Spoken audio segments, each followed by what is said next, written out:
Bharat Ratna doctor Bhimrao Ambedkar को कोटि कोटि नमन। ये कार्यक्रम डॉक्टर भीमराव अंबेडकर के जीवन पर आधारित है, जहां भारत की जनता के प्रति उनके योगदानों को पूरी सजगता से चित्रित और रेखांकित करने का प्रयास है। कार्यक्रम में दिखाई गई घटनाएं लब्ध पुस्तकों से ली गई हैं। इस कार्यक्रम के जरिए चैनल की ओर से एक विश्वसनीय, सजग और सकारात्मक प्रयास है कि डॉक्टर बाबा साहेब भीमराव अंबेडकर के जीवन की संघर्ष यात्रा एवं गौरव गाथा पूरे आदर के साथ घर घर पहुंचे और उनके योगदानों से सभी संपूर्णता में परिचित और आह्लादित हों। इस एहसास और सच को जब आप इस चाय में घोल कर पीती हैं तो चाय कैसी लगती है जीजा भाई? बताइए, कैसी लगती है?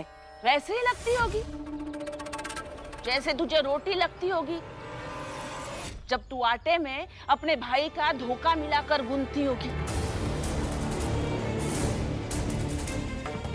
2-4 दिन भाई भाई किया, भाई ठीक होकर सबको बेवकूफ बनाकर चला गया। तो पहले तू बता तुझे कैसा लगा, फिर मैं बताती हूँ मेरी चाय कैसे लगती है। हाँ, ए शोभा, बताओ, अरे बताओ ना। अब थोड़ी बोलेगी। अरे बोलो, पूरन के धोखा देकर गायब हो जाने का स्वाद कैसा लगता है? पूरन गायब थोड़ी होगा।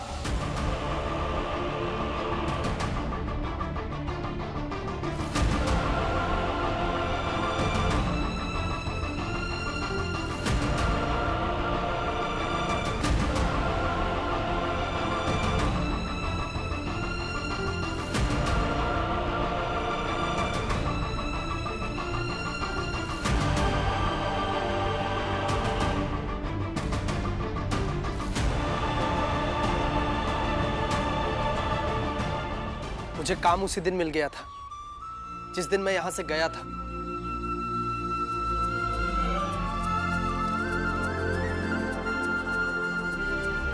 फिर काम के सिलसिले में इतना व्यस्त था कि आ नहीं पाया और आज खाली हुआ तो आ गया मिठाई लेकर। जीजाबाई, चोखू और तुम सबका तो सवाल ही गलत हो गया कि पूरन के धोखे का स्वाद कैसा है। अब तुम सब मिलकर जीजाबाई से पूछो कि इसकी चाय का स्वाद कैसा था।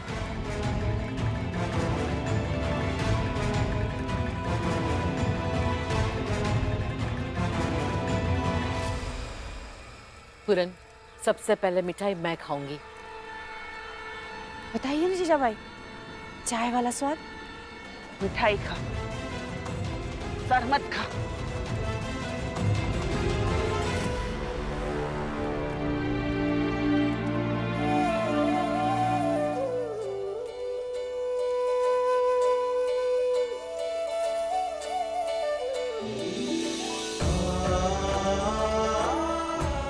बहुत बहुत बधाई हो।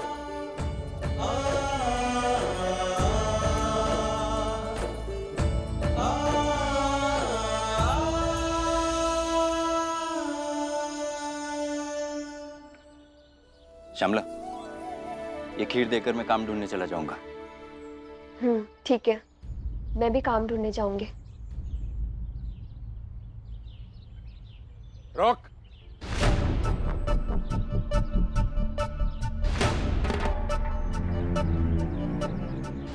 ये खीर अगर मुझे देने आ रहा है तो सुन ले, मैं ये खीर बिल्कुल नहीं खाऊंगा। नहीं बाबा, भीम के ऑफिस जाकर उससे खीर दूंगा। आप तो खाएंगे नहीं, ये तो जानता हूं। अच्छा, ये दूसरी कटोरी वाली खीर?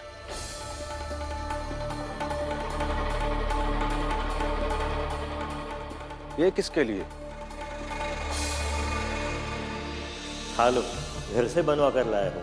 बस किसी से कहना नहीं, अपने बाबा से भी नहीं कहना कि मैं खाना लाया था। मैं दोनों कटोरी खीर भीम को ही दूंगा। झूठा आदमी! अरे अपने बाप से झूठ बोल रहा है। तुझसे पहले ही मिल गया है ना वो भीमराव का सेठ, उसी के लिए लेके जा रहा है ना ये खीर। सब समझता हूं मैं, सब के सब झूठ बोल रहा हूं मुझसे। जा खिला दे ये खीर अपने हमदर्द सेठ जी को। पर याद रखना, अपने लोगों से अलग होकर, अपने स्वाभिमान को खोकर और अपने धर्म से निकल कर ना, ये खीर भी जहर हो जाती है। जा खिला दे ये जहर अपने सेठ जी को।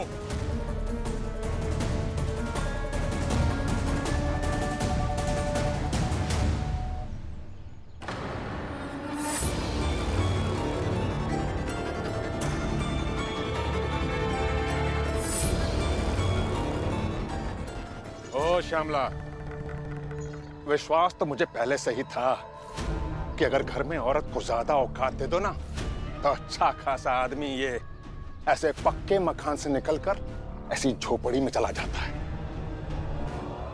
घर टूट जाता है, सत्यानाश हो जाता है। पर जब से तू आई है ना शिशुपाल की जिंदगी में, मेरा ये विश्वास एकदम पक्का हो गया, एकदम पक्का, कि औरतें जिंदगी को तहस नहस कर देती हैं।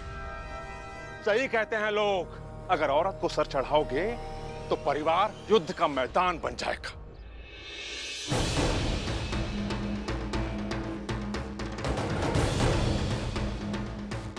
अगर मैं इस लाठी से एक लाठी श्यामला के सर पे मार दूं, तो फिर तो ये पागल हो जाएगी और फिर शिशुपाल इसी को लेकर घूमता रहेगा, बाकी कुछ नहीं कर पाएगा।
बाबा, घर की औरत को सर पर चढ़ाने से घर युद्ध का मैदान बन जाता है, जैसा आप कह रहे हैं। लेकिन एक औरत अपने घर वालों पर ऐसे पीछे से वार नहीं करती है।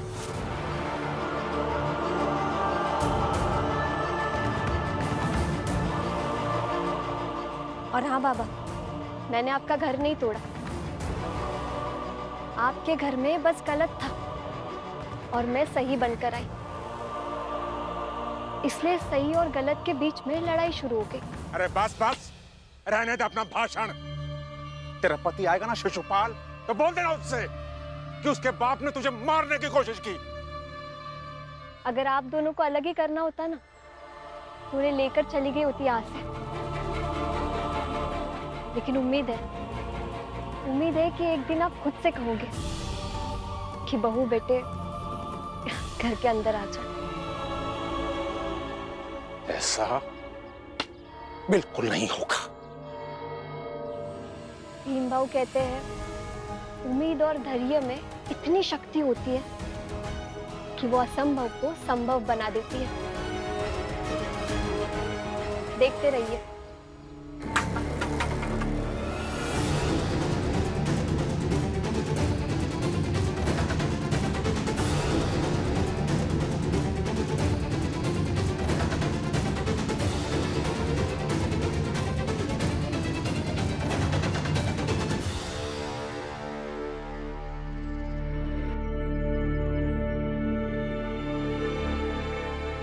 भीमराव जी सर।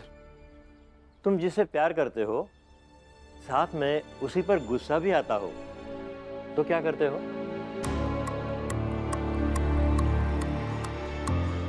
बताओ ना। सर, आप अपने और अपने बड़े भैया के बारे में बात कर रहे हैं। हाँ। बुरा मत मानिएगा मालिक, पर ये आप ठीक नहीं कर रहे हैं। आप इस भीमराव से सलाह मांग रहे हैं। अच्छा, तो तुम ही बताओ। मालिक, अब इसमें मैं क्या बताऊं, पर ये तो आपके भाव और आपके बीच का मामला है। पर साहब, ये तो ठीक नहीं ना कि हम जैसे बड़े लोग भीमराव जैसे लोगों से सलाह लें। ये तो अच्छी बात नहीं है ना मालिक। यही तो दिक्कत है ना सर, ये लोग हमें इस लायक समझते ही नहीं कि हम कुछ अच्छी बातें भी कर सकते हैं। नहीं नहीं, मैं समझता हूँ ना, बताओ। सर मुझे ऐसा लगता है कि जब भी कभी आपको गुस्सा आए तब आप प्रेम के बारे में सोचिएगा। क्षमा कर दीजिए और क्षमा करते रहिए, क्योंकि गुस्से की काट क्षमा ही तो है। और उसके बाद खीर खाइए।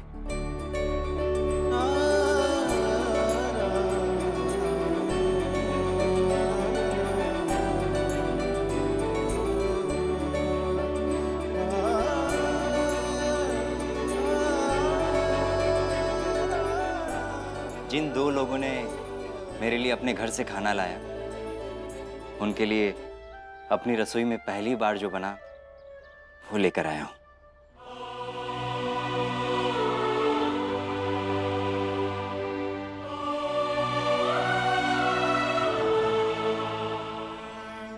लेकिन शिशुपाल जी, आपने एक बात में थोड़ी गलती की है। क्या?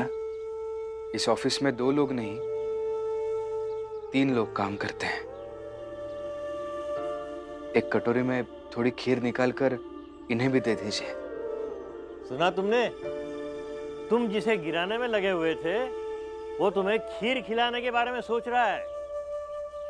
नहीं खानी मुझे खीर, और नहीं करना इस दफ्तर में मुझे काम। जिस ऑफिस का मालिक इस भीमराव जैसे छोटे बिरादरी के लोगों का पक्ष लेता रहता है और उसे खीर खिलाता हो, वहां मुझे काम नहीं करना। स्वाभिमान, परंपरा और धर्म बचे रहेंगे तो जीवन बहुत काम देगा। मैं जा रहा हूं साहब, मेरा तनख्वाह रख दीजिएगा, मैं आकर ले जाऊंगा। देखिए मेरी बात सुनिए, आप आवेश में मत आइए।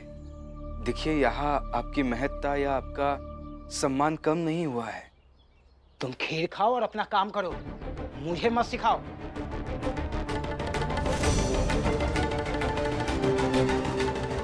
जाने दो भीमराव से। उसका ऐसा जाना बहुत अजीब नहीं लगा मुझे, क्योंकि मैं भी ऐसा ही था, उसी की तरह था। बिना वजह ऐंठन में रहता था और तुम्हारे जैसे लोगों के सामने लगता था कि मैं ही सब कुछ हूं। आज नहीं तो कल उसे भी समझ आएगा, उसे नहीं तो उसके बच्चे को समझ आएगा, लेकिन आएगा जरूर। आज मुझे समझ आ गया तो एक ना एक दिन सबको समझ आ जाएगा।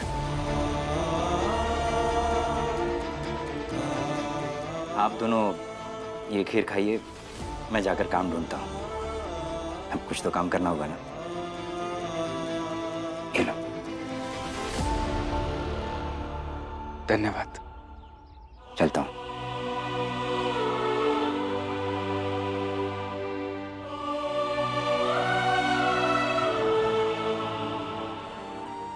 ये लीजिए सर। हाँ, खीर खाओ और चौराहे पे चले जाना। वहाँ बहुत मजदूर काम के लिए खड़े रहते हैं, उन्हीं में से किसी को पूछना यहाँ काम करेगा क्या। जी सर।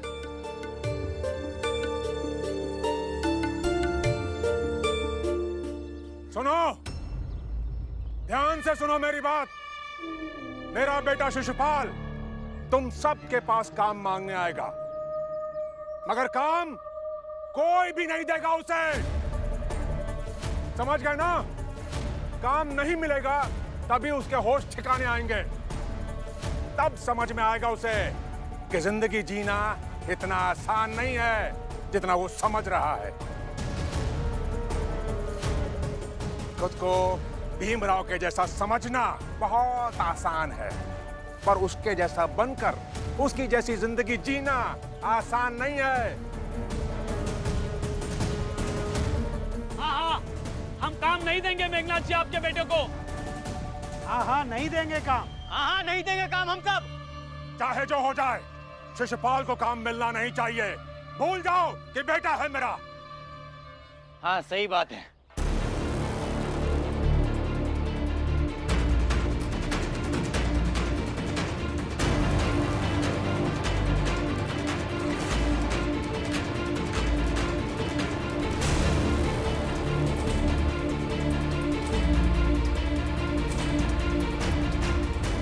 हाँ मत याद रखिएगा कि मैं मेघनाथ जी का बेटा हूं।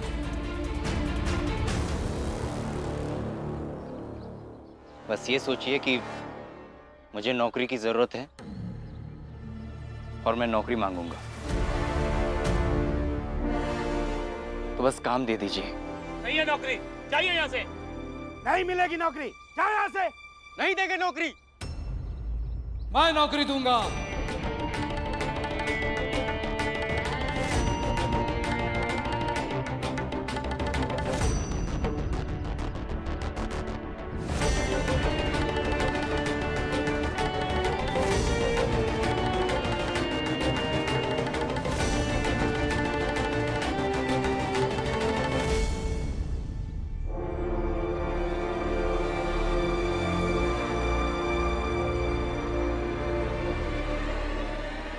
दीजिए ना नौकरी। ये तो दूंगा, लेकिन मेरी एक शर्त है।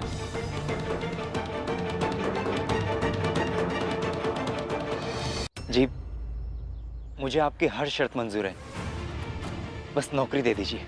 मेरी दुकान पर आकर आपने मुझे 4 थप्पड़ मारे थे वसूली के नाम पे। हफ्ता निकाल चल। मालिक इस महीने में धंधा थोड़ा कम है, पूरा हफ्ता नहीं दे पाऊंगा। हफ्ता नहीं देगा तू?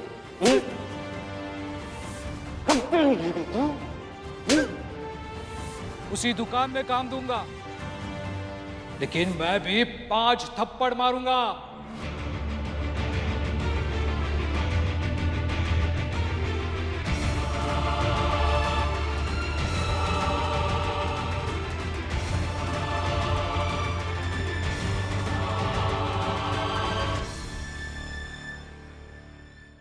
क्या?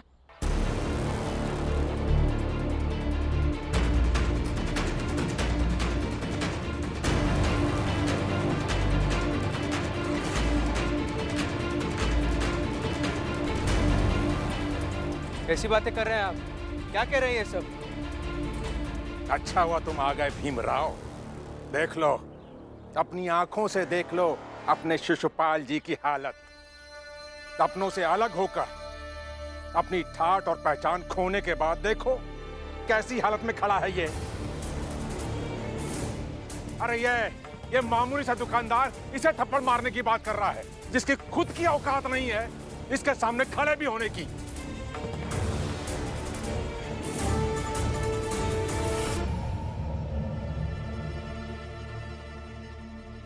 नहीं बाबा, देखने वाली बात यह है कि कर्मों का फल मिलता है।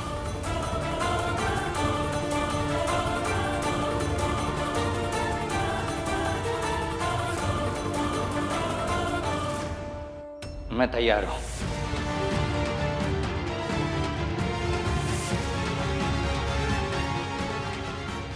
शिशुपाल जी, कैसी बातें कर रहे हैं आप?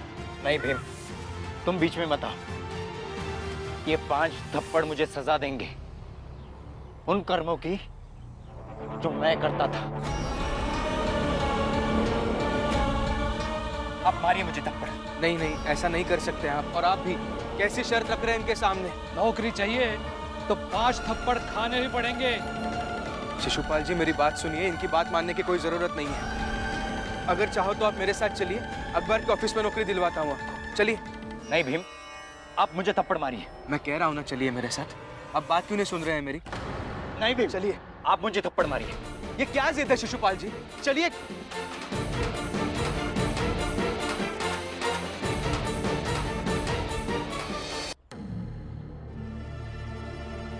क्या कर रहे हैं आप?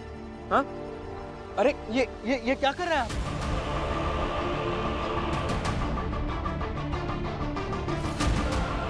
हाथ क्यों बांध रहे हैं मेरे?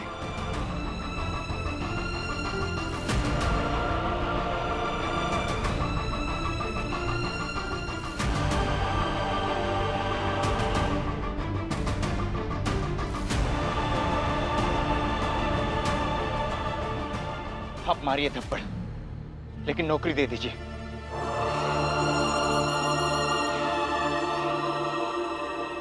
नहीं, आप ऐसा कुछ भी नहीं करेंगे। आप नहीं मारेंगे इन्हें।